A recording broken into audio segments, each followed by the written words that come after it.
एक बार नारद जी ने भगवान विष्णु को प्रश्न किया कि संत के दर्शन से क्या लाभ। भगवान विष्णु ने नारद जी को कहा कि यही प्रश्न तुम पृथ्वी पर रेंगने वाले एक कीड़े से पूछो। नारद जी ने पृथ्वी लोक पर आकर यह प्रश्न एक कीड़े से पूछा कि संत के दर्शन से क्या लाभ। नारद जी की बात सुनकर कीड़े ने अपने प्राण त्याग दिए। यह देखकर नारद जी बहुत दुखी हुए। वापस लौटकर भगवान विष्णु को नारद जी ने सारी घटना बताई। तब भगवान विष्णु ने उन्हें पुनः 1 वर्ष के बाद आने के लिए कहा। 1 वर्ष पश्चात नारद जी भगवान विष्णु के पास पहुँचे और पुनः वही प्रश्न पूछा कि संत के दर्शन से क्या लाभ।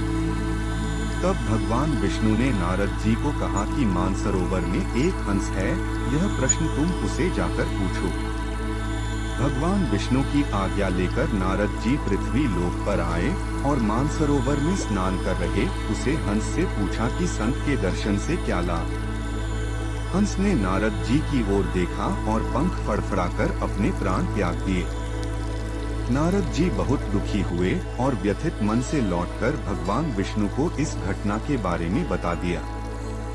भगवान विष्णु ने नारद जी को पुनः 1 वर्ष आने के बाद कहा।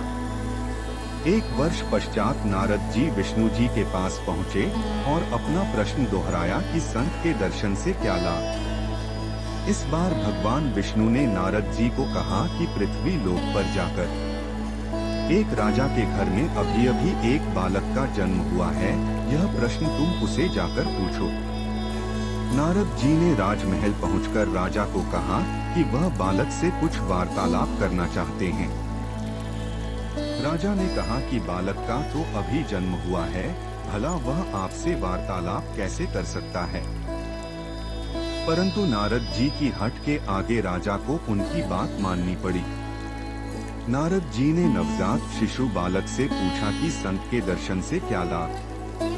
तब बालक ने कहा, जब पहली बार मुझे आपके दर्शन हुए तब मैं एक अधम योनि में कीड़ा था। आपके दर्शन प्रकार मैंने प्राण त्याग दिए। उसके बाद मुझे राजहंस में जन्म मिला और दूसरी बार आपके दर्शन पाकर मैंने प्राण त्याग दिए। फलस्वरूप मेरा जन्म राजकुल में हुआ। आज पुनः आपके दर्शन हुए हैं और निश्चित ही मैं चक्रवर्ती सम्राट बनूंगा। यह सब आप जैसे उच्च कोटि के संत दर्शन के फल स्वरूप ही प्राप्त हुआ है।